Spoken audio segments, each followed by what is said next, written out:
Editor's note: the following contains spoilers for Thor: Love and Thunder.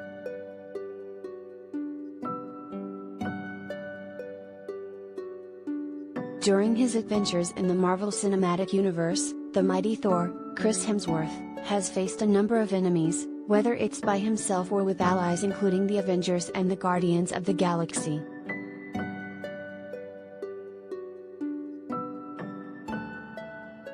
From his siblings, Loki, Tom Hiddleston, and Hela, Cate Blanchett, to the Mad Titan Thanos, Josh Brolin, the God of Thunder has been through a lot.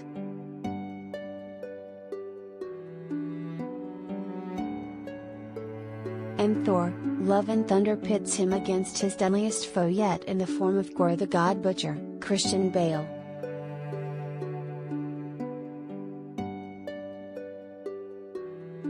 We're breaking down not only what Gorr's powers are, but also his history in the comics, reliving his origins and his fights against the Asgardian God of Thunder.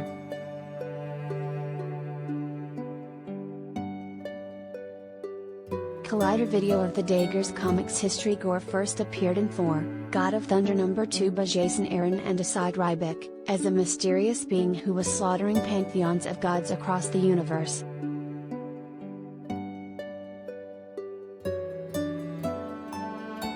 He would encounter a young Thor during the 9th century when the Odinson discovered the corpses of gods in Norway and Russia.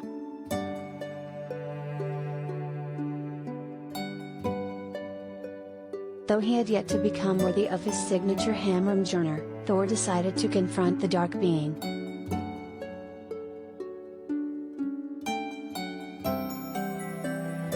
And paid the price for his folly as Gorr captured him and attempted to torture the location of Asgard out of him.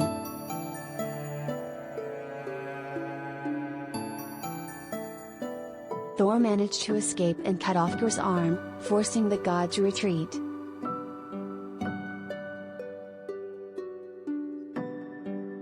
The God Bomb. Later, an adult Thor would re-encounter Gorr.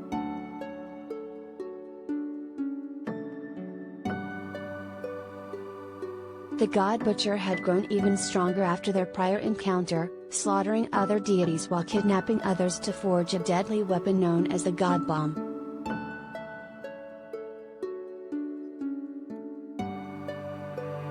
When triggered, the God Bomb would send a pulse throughout time, destroying every deity who ever lived throughout history.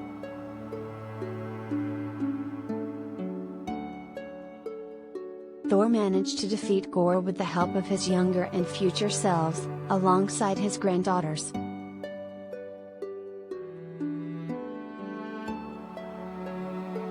Long story, time travel is involved.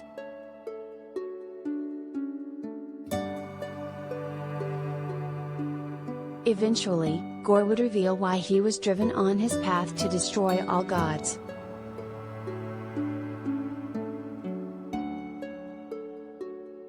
He lived on a planet with no name that was possessed by predatory beings and a sun that constantly beamed its scorching rays upon his tribe.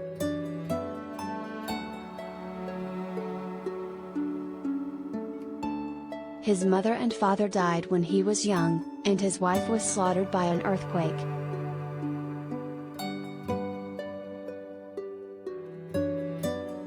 Eventually, his son Agar died of starvation and Gorr reached his breaking point, shouting at his tribe that the gods had abandoned them.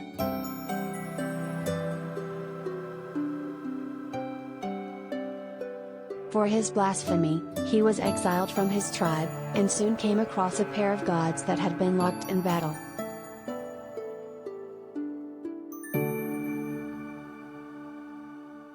When one of the gods begged for help, Gorr took up the dark blade known as the Necro Sword and slew both deities with it.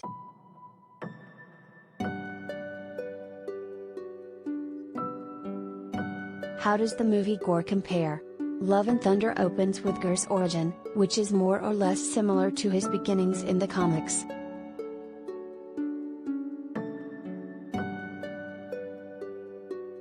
There's one major difference: instead of a son, he has a daughter, later named Love after her rebirth, which is rather fitting, given the title of the film.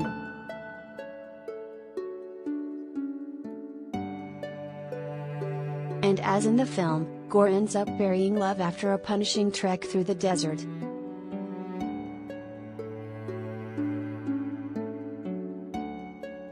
Where the film diverges is in his adoption of the Necrosword.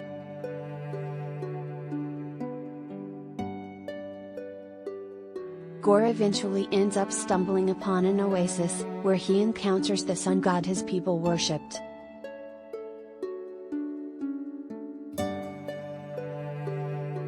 At first, he is happy to see that the object of his faith is real, however, that faith quickly crumbles as the sun god cruelly dismisses him and his people as nothing more than insignificant specks.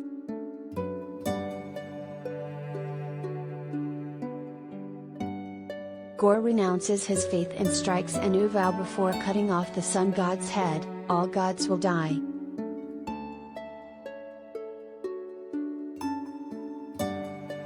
To achieve this goal, Gorr tricks Thor into coming after him by kidnapping the children of Asgard.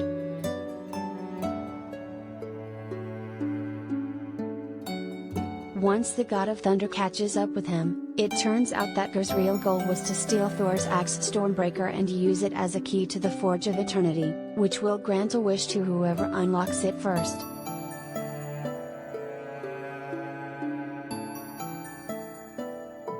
But rather than kill all gods, Gorr's request is simple: he wants to resurrect his daughter.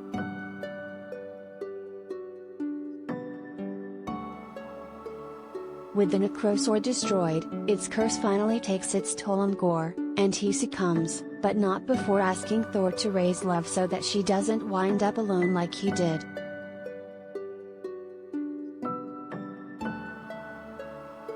What's up with Eternity? While he does not use the God Bomb in this movie, he does go after another notable being from the comics, aka Eternity.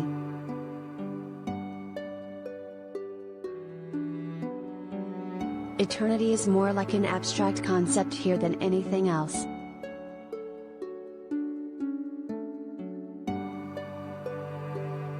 While the gods know about Eternity, it doesn't seem to be personified in any way other than the shape of a human.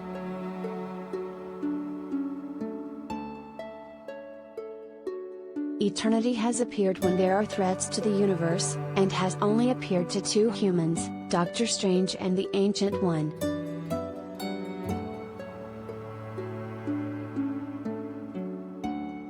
Although it is not all-powerful, it is basically omnipotent and able to manipulate all aspects of the universe, only weaker than the living tribunal.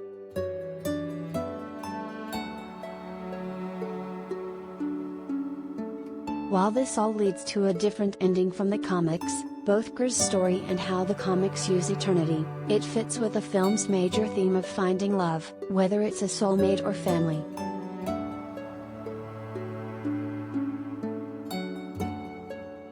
Check out more mighty stories about Thor, Love and Thunder. Thor, Love and Thunder, who plays, spoiler S daughter. When will Thor, Love and Thunder be available on Disney+?